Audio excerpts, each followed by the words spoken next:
In the early 2000s, Zimbabwe made a deal with the devil. Back then, the country was ruled by Robert Mugabe, a corrupt, ruthless dictator. His policies invited sanctions from the US and Europe.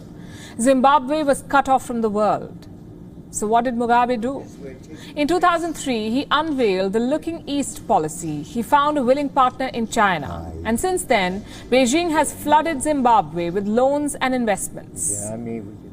Look at some of the numbers here. Bilateral trade was $190 million in the year 2002. Today, it is $1.3 billion. The Chinese have penetrated every sector from mining to agriculture and even media. More than 80 Chinese companies operate in Zimbabwe.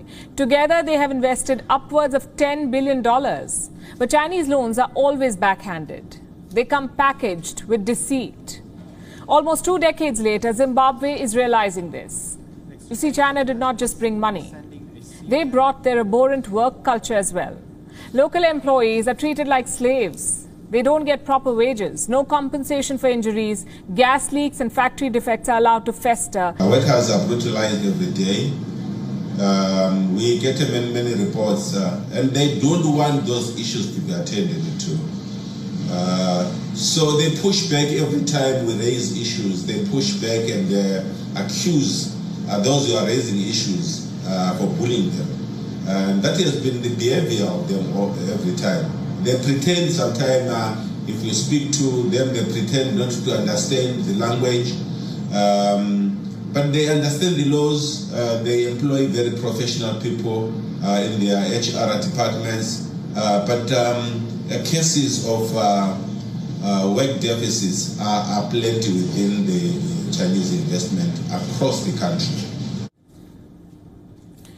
That was the General Secretary of Zimbabwe's Congress Trade Union. What he described is a template. Chinese companies are refusing to take responsibility. Instead, they're accusing trade unions of bullying them. Well, in fairness, expecting China to take the blame is wishful thinking. So tonight, we will expose them with evidence. Pictures from a Chinese operation in Zimbabwe. This is the scene at a ceramic tile factory run by Sunny Yi Feng. The workers are fed up with the mistreatment. So they have mobilized outside the factory. What are their grievances? The factory uses a particular type of chemical. Some of the female workers have been collapsing on the job because of it. Get what the Chinese officers are doing about this. Picking up the collapsed workers with forklifts. This is true. The video evidence is on your screen. Instead of offering treatment, workers are loaded on machinery and wheeled out. Rock bottom was 3 floors up. Here is another picture from the factory. This one shows the average meal given to the workers. They describe it as horrible porridge and cabbage with no oil.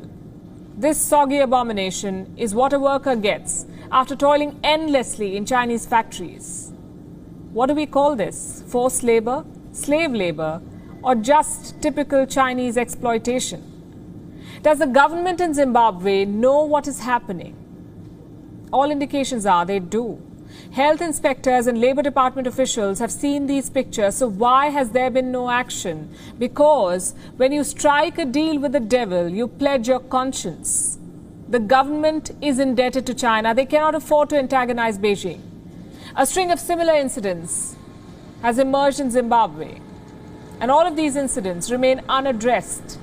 In 2019, miners went on strike over low wages. They also wanted PPE kits while going down mine shafts. The response still awaited. And then last year, a Chinese mine owner shot 2 of his workers. Why? Because they were demanding unpaid wages. The Chinese embassy called it an isolated incident. But that's far from the truth. Zimbabwean workers are systematically abused, and their tormentors are their Chinese bosses. Question is, will things change? At the moment, it looks unlikely. In 2018, Zimbabwe's president, Emmerson Mnangagwa, was invited to Beijing. He signed new deals with China.